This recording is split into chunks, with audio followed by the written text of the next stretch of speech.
abeto yang dilekatkan dengan a menjadi abeto, di mana abeto adalah nomina dan abeto berubah bentuk menjadi hamil yang merupakan adjektiva. Saya juga telah menambahkan makna dalam bahasa Indonesia sesuai dengan advice dari dosen penguji sebelumnya. Untuk distribusi yang lain dari prefiks a, dia juga dapat melekat pada fonem s, t, di mana bila dan akan terjadi perubahan bentuk daripada itu taru, taru, sehingga ketika a melekat pada taru, maka a berubah menjadi antaru, dan fonem t lesak menjadi anaru, dan capkanlah menjadi sebuah verba yang berubah bentuk dari nomina dasar. Demikian apabila melekat pada fonem awal f, maka f akan lesap dan a berubah menjadi am, dan apabila melekat pada fonem n dan r, maka a berubah menjadi o. Contohnya pada noro menjadi onoro, beban menjadi bebanilah dalam bahasa Indonesia. Penemuan ketiga daripada penelitian ini adalah fungsi dan makna afiks derivasional bahasa Nias dialek tengah. Peneliti telah memaparkan dalam tesis pada tabel 4.7 yang berada di halaman 183, di mana pada umumnya terdapat tiga fungsi daripada afiks derivasional bahasa Nias dialek tengah, yaitu yang pertama sebagai formator verba, yang kedua sebagai formator nomina, dan ketiga sebagai formator adjektiva, di mana masing-masing ini telah diuraikan pada tesis peneliti untuk lebih mendetail. Dan makna dan arti daripada afiks tersebut umumnya verba memberikan makna menyuruh atau melakukan sesuatu, dan semuanya terdiri dari 18 makna afiks daripada afiksasi derivasional bahasa Nias dialek tengah yang telah diuraikan satu persatu di sini. Yang terakhir, di dalam proses dan fungsi ini peneliti telah mencoba untuk membuat deskripsi daripada kata-kata yang mengalami afiksasi dengan membuat salah satu contoh konstruksi di dalam kalimat ataupun klausa. Hal ini dapat dilihat di dalam halaman 127 sampai selesai, bahwa setiap afiksasi tersebut telah dibuat dalam bentuk kalimat maupun klausa dan telah menyertakan glosi daripada fitur-fitur gramatikal bahasa Nias dialek tengah tersebut. Contohnya pada prefiks a yang melekat pada nomina faku, maka berubah menjadi amaku, cangkullah, di mana f lesap, fonem f pada awal bentuk dasar lesap, maka menjadi amaku atau cangkullah verba. Contohnya dalam kalimat bahasa amaku, di mana faku adalah cangkul yang dilekatkan dengan prefiks a. Prefiks a ketika melekat pada f maka berubah menjadi am dan f lesap sehingga menjadi amaku. Laja adalah sawah, dan nia adalah nanti, akhi adalah adik, dan gu adalah merupakan enklitik yang merujuk pada kepemilikan orang pertama tunggal. Maka makna daripada amaku laja dan ya akhiku dalam bahasa Indonesia adalah cangkullah sawah nanti adikku. Dalam realisasi konstruksi kalimat tersebut dapat diketahui fungsi daripada prefiks a, yaitu untuk membentuk verba dari nomina faku. Makna yang terrealisasi dari konstruksi kalimat tersebut adalah menyuruh seseorang untuk melakukan suatu pekerjaan, di mana dalam hal ini menyuruh adiknya untuk mencangkul sawah nantinya. Kurang lebih Demikian yang bisa saya paparkan berdasarkan hasil dan revisi dari ujian sebelumnya. Dan saya ucapkan terima kasih. Saya kembalikan kepada tim penguji. Terima kasih. Baik, terima kasih. Sebelumnya saya ambil alih dulu, saya mohon izin karena pembimbing satu sedang ada acara.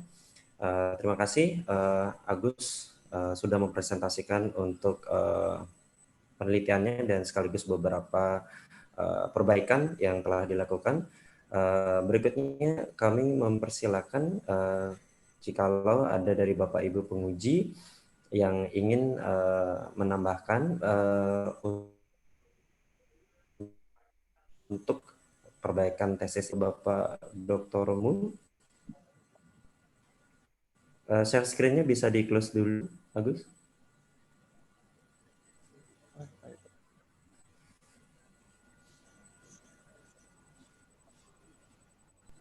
Ya, baik. Kami persilakan dari Bapak Ibu penguji. Mungkin Ibu Dr. Mirsa. Ya, baik Pak Agus. Terima kasih atas waktu yang diberikan. Nah, sebelum saya memberikan masukan sebagai penguji kepada Saudara Agus, seperti yang disampaikan Pak Budi tadi, mungkin bisa ditampilkan dahulu masukan dari saya di ujian sebelumnya, masukan juga di Bapak Ibu penguji yang sebelumnya, sehingga pertama kita mengecek dari yang sudah dilakukan mahasiswa, kemudian supaya tidak double dalam memberikan masukan yang sama di ujian kali ini. Baik, terima kasih Bu Dr. Mirsa. Jadi Saudara Agus, ini kan adalah ujian tesis. Jadi ujian tesis ini seperti yang tadi saya WhatsApp tadi pagi ya. Ujian tesis adalah sebuah ujian yang mana merangkum perbaikan-perbaikan yang telah diminta oleh para penguji di ujian seminar hasil sebelumnya. Jadi bisa dipertegas, disampaikan masukan dari penguji Ibu Dr. Mirsa kemarin adalah A, B, C, dan saya sudah melakukan perbaikan untuk A, B, C. Untuk perbaikan dari penguji Bapak Dr. Mul kemarin adalah tentang A dan B, dan saya sudah lakukan perbaikan di halaman A dan B dan seterusnya. Ya, silakan ditanggapi langsung Saudara Agus. Baik, terima kasih Pak. Terima kasih Bu Dr. Mirsa. Saya mohon maaf karena mekanisme daripada PPT yang saya sampaikan tidak berurutan berdasarkan hasil suggestion dan advice dari Bapak Ibu dosen. Tetapi saya seperti merangkum daripada beberapa hal tersebut. Seingat saya bahwa Bu Dr. Mirsa mempertanyakan tentang jumlah informan yang belum dibahas saat itu, yang belum ditampilkan, dan saya telah memperbaikinya di lokasi penelitian di bab 3, dan di informan saya telah memuat di sana jelas bahwa ada 4 orang. Kemudian hal-hal lain yang Ibu advise adalah tentang sinkronnya antara rumusan penelitian dengan hasil penelitian. Nah, makanya dari presentasi saya tekankan bahwa rumusan masalah ada 3 dan hasil juga ada 3 sesuai dengan rumusan masalah. Saya telah mencoba untuk merangkumnya di dalam pemaparan hari ini.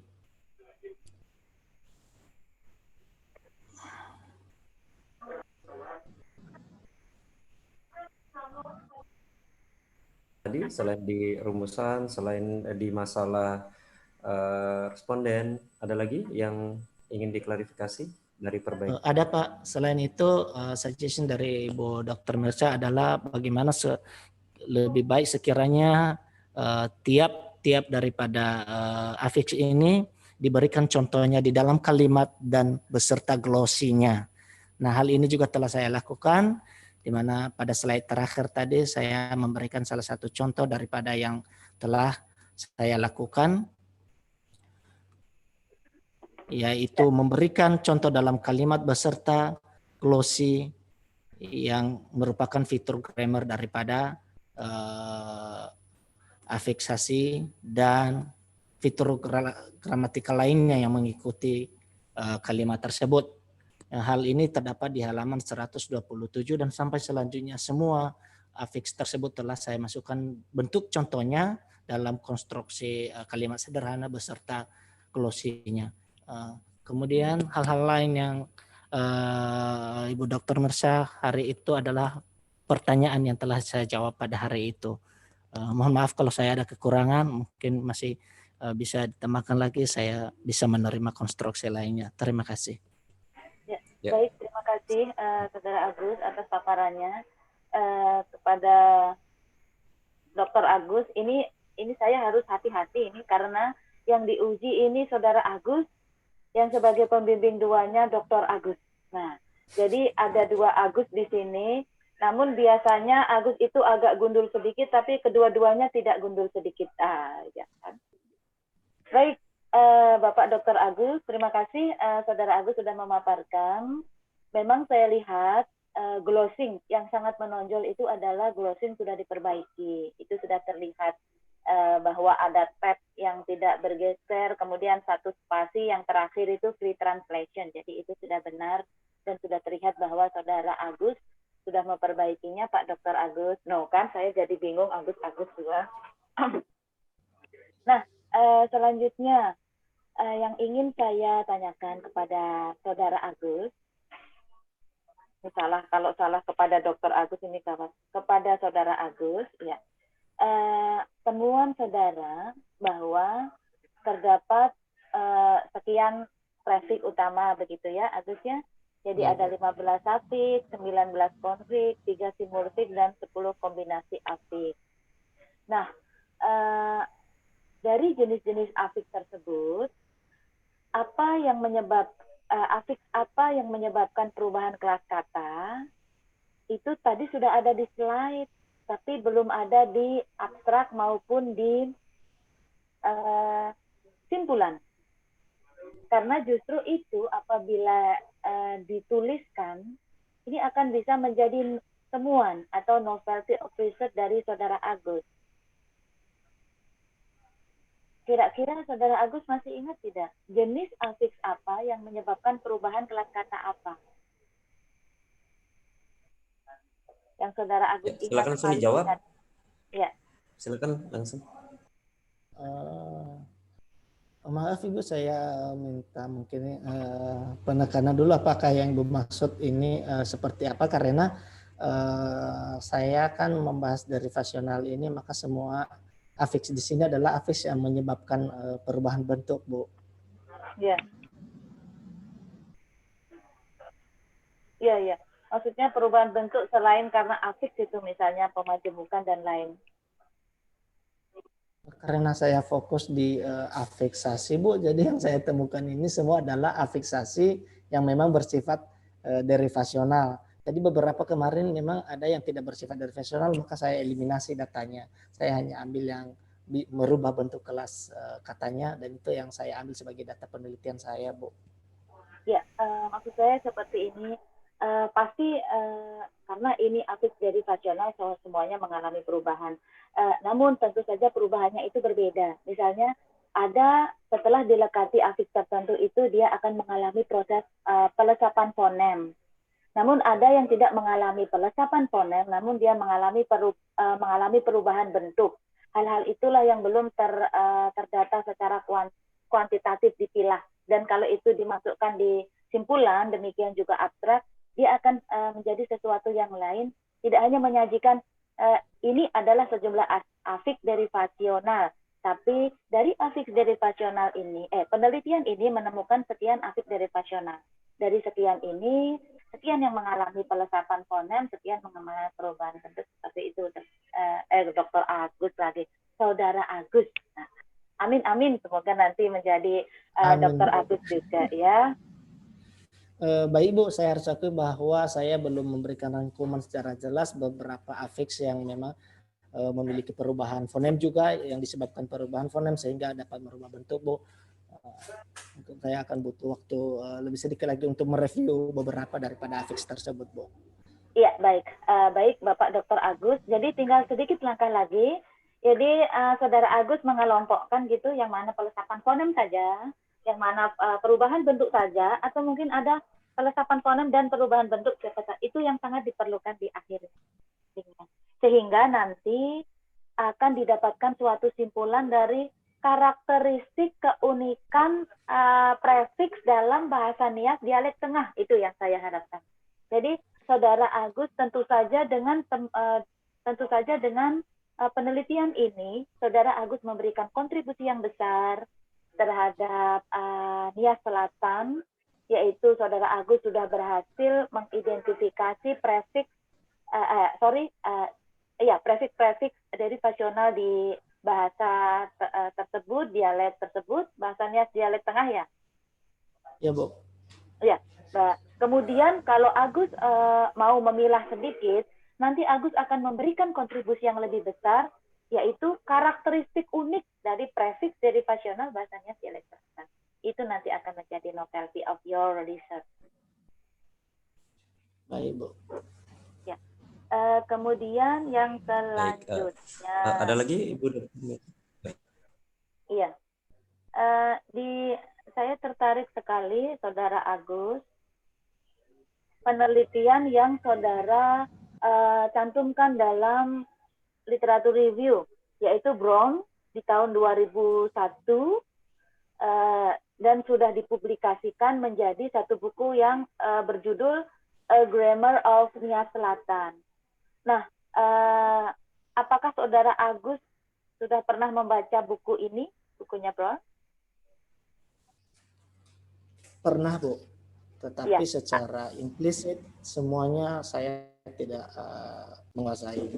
Karena itu lebih ke Nias Selatan, saya hanya mengambil sebagai salah satu tolak dasar dalam pelaksanaan penelitian ini untuk mencari titik kesamaan dan perbedaan, apakah penelitian tersebut dapat menghalangi penelitian saya atau hasil saya nanti bisa menjadi kopas dari hasil tersebut, dan setelah saya amati ternyata jauh berbeda, Bu.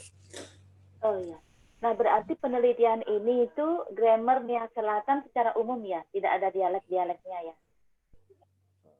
Menurut saya itu dialek selatan, Bu, dan saya ke dialek tengah. Oh iya, Nias Selatan. Berarti nanti Saudara Agus bisa membuat suatu grammar of Nias Selatan dialek tengah. Begitu harapan. Amin, Bu. Amin, ya. Nah, ini yang paling dekat Agus adalah penelitian dulu di tahun 2007, itu Klisiks bahasa Nias dialek tengah. Kan sama kan, bahasa Nias dialek tengah. Menemukan bahwa sudah ditemukan adanya fungsi makna Klisiks bahasa Nias dialek tengah. Nah, setelah Saudara Agus melakukan penelitian ini, di-compare dengan yang sudah dilakukan dulu di tahun 2007, adakah hal beda yang Saudara Agus temukan? Sangat berbeda, Bu, karena yang pertama saya mengatakan bahwa walaupun Saudara Sukaninduru pada tahun 2007 sudah meneliti walaupun khusus pada Klitik, namun data yang ditampilkan di situ, Bu, saya mengatakannya bahwa tidak dia lebih mengarah kepada bahasa Nias umum yang digunakan pada Alkitab seperti ini, dan itu bukan Nias tengah tentunya, Bu, itu Nias utara. Jadi makanya itu tentu yang sangat jauh dengan penelitian saya. Baik, Bapak Dr. Agus, dari saya sudah cukup. Saya hanya ingin melihat hal-hal yang sudah diperbaiki dan menambahkan hal-hal yang harus dilakukan sedikit lagi apabila Saudara Agus mau, karena itu akan mengarah ke novelty of research-nya. Terima kasih. Terima kasih Bu Dr. Mirsa. Untuk Saudara Agus nanti masukannya silakan langsung ditindaklanjuti. Jadi yang paling terpenting hasil dari perbaikan yang sudah dituangkan dalam tesis itu jangan lupa untuk ditempatkan di simpulan dan juga abstrak. Karena ketika nanti ada pembaca, ketika ini sudah diupload di jurnal, mungkin di retorika gitu ya Bu Dr. Mirsa ya. Jadi yang paling pertama dibaca itu kan abstrak. Ketika abstrak berhasil merangkum secara detail untuk apa yang Agus temukan, apalagi ada findings atau novelty, itu kan menjadi sebuah nilai plus. Karena abstrak adalah gambaran sekian detik dari keseluruhan hasil penelitian. Jadi kalau ini menarik, otomatis orang akan masuk ke penelitiannya. Ya. Dan nanti hal-hal yang bisa dikaji sedikit lagi itu silakan dilanjutkan. Ya. Tanpa tentunya mengubah dari rumus sudah ditentukan Ya, terima kasih Bu Rita atas masukannya. Karena ini salah satu mutiara nias kita ya dari sekian mutiara-mutiara yang ada.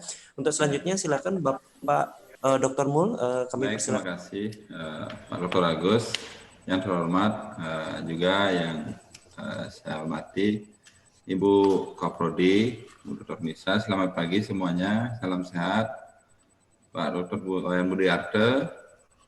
Dan juga yang saya luar biasa banggakan ya, Saudara Agus,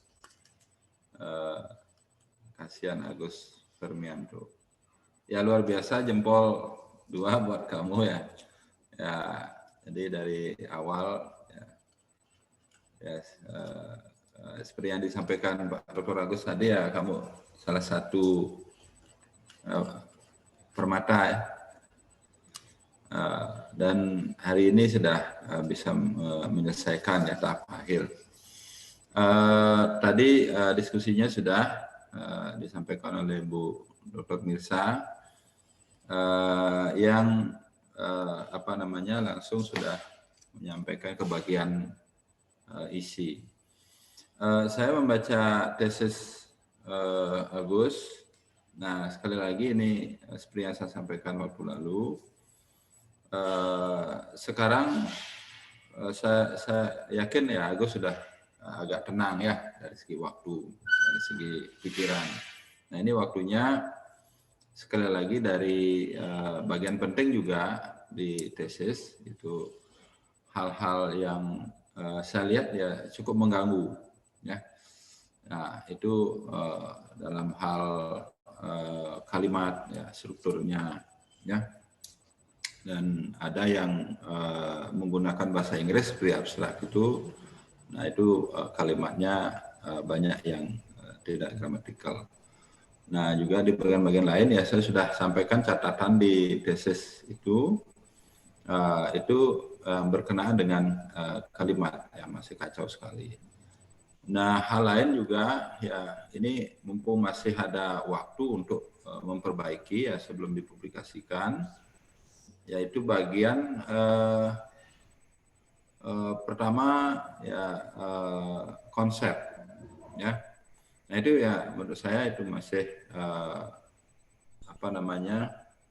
belum sesuai dengan prinsipnya konsep. Nah, itu agar konsep itu berbeda dia dengan teori. Nah itu pada akhirnya nanti. Jadi konsep itu ya kalau idealnya adalah hanya menegaskan konsep yang Agus inginkan di dalam penelitian itu. Nah, demikian. Jadi tidak perlu panjang lebar ya di sana. Jadi dia agar berbeda dengan teori. Nah, saya juga melihat di bagian metodologi ya itu bisa dipoles dan dikemas lagi. Ya, seperti yang disampaikan Ibu Dr. Misa tadi ya di bagian sumber data itu sebenarnya dan metode pengumpulan data. Nah di sana Agus bisa mengeksplor ya lebih banyak bagaimana kisah Agus sesungguhnya ya di dalam tahapan atau proses kegiatan penelitian itu. Nah itu seperti di sumber data ya itu dieksplor lagi sumber datanya atau informannya. Kemudian di metode pengumpulan data juga demikian. Nah itu sebenarnya proses realnya Agus ya sewaktu bekerja. Kemudian di bagian analisis ya. Jadi saya juga ini karena waktu ya dan situasi ya. Agus bisa menerangkan ya di mana di penelitian ini Agus menerapkan teori morfologi generatif ya. Ya dengan konstruksi atau tahapan analisisnya seperti pada bagan yang Agus sudah tampilkan di sana ya. Baik, Pak. Mungkin ada di bagian analisis itu yang bisa nanti dicantumkan ya tahapan analisis berdasarkan teori morfologi generatif oleh Halle itu ya. Nah itu. Nah itu yang mungkin belum kelihatan atau bagaimana, bisa Agus jelaskan sekarang. Baik Pak, benar bahwa analisis data saya landaskan pada teori dasar yang saya implementasikan, yaitu dari teori generatif morfologi atau TGT dari Hell, di mana yang pertama itu adalah daftar morfem, kemudian adalah pembentukan kata, dan yang ketiga adalah filter, dan yang keempat adalah kamus. Maka yang pertama itu adalah list daripada morfem-morfem.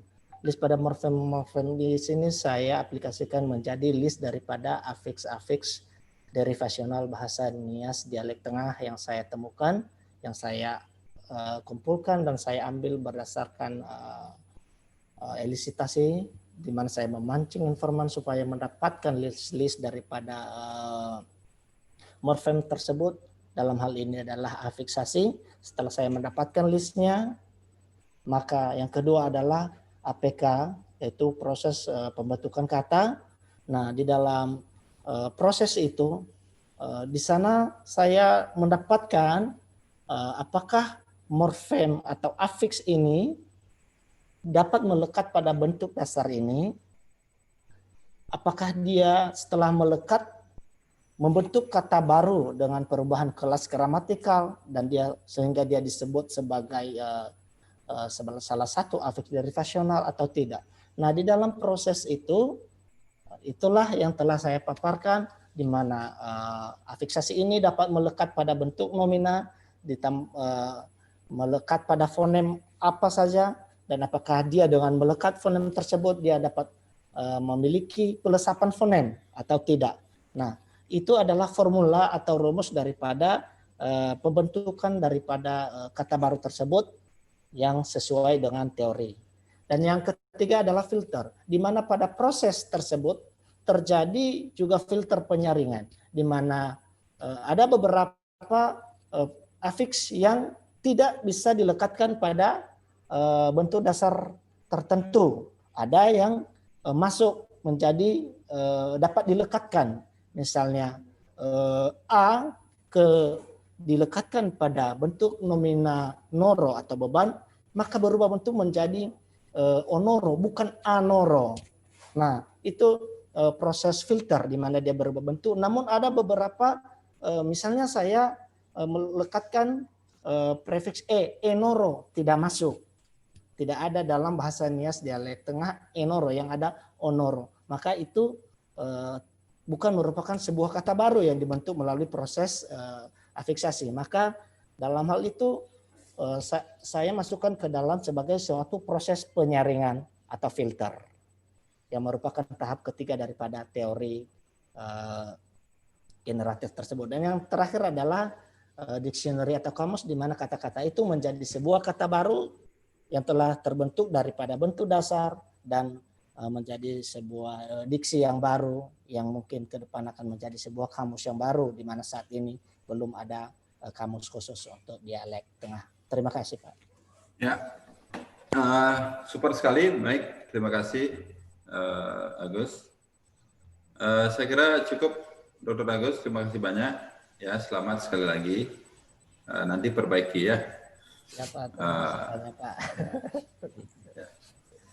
Baik, terima kasih Bapak Dr. Mulyana. Tadi ada beberapa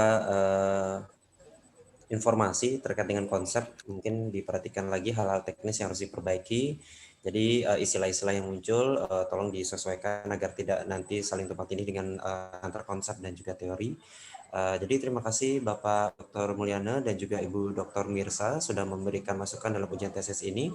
Untuk Saudara Agus, ujian belum bisa selesai karena salah satu penguji yaitu Ibu Dr. Kasni belum bergabung.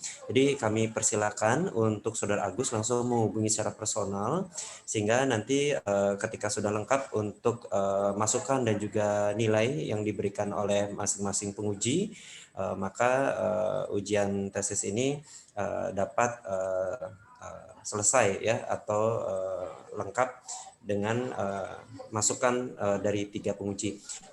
Ucapkan terima kasih Bapak Dr. Mul, Ibu Dr. Mirsa, terima kasih sudah bergabung dalam ujian tesis ini. Jadi Saudara Agus silakan menghubungi langsung Ibu Dr. Kasni untuk selanjutnya dilakukan ujian tesis sehingga nanti untuk kelulusan akan disusul setelah sebuah pengujian lengkap ya. Saya ucapkan terima kasih dan saya akhiri untuk ujian tesis ini dengan Parmasanti Om Santi. Ya, terima kasih Pak, terima kasih Pak Agus, Pak Mulyana, Bu Dr. Mirsa, mohon salam maaf. sehat semua. Terima kasih Bu Dr. Mirsa, Bapak. Ya. Terima kasih Bu Dr. Mirsa, Pak Agus, ya, Pak Dr. Mulyana. Ingat sehat semua ya. Selamat Agus, ya, perbaiki beberapa hal yang tadi disampaikan oleh Bu Mirsa, ya. Nah, nanti silakan konsultasi lagi sebelum digigit ya. Jadi ada beberapa hal biar nanti ada novelty-nya seperti yang disampaikan oleh Bu Mirsa tadi. Oke, Ya. Pak, ya, Pak. Terima kasih. Mohon maaf ini saya tidak bisa membelah badan soalnya. Iya, Pak.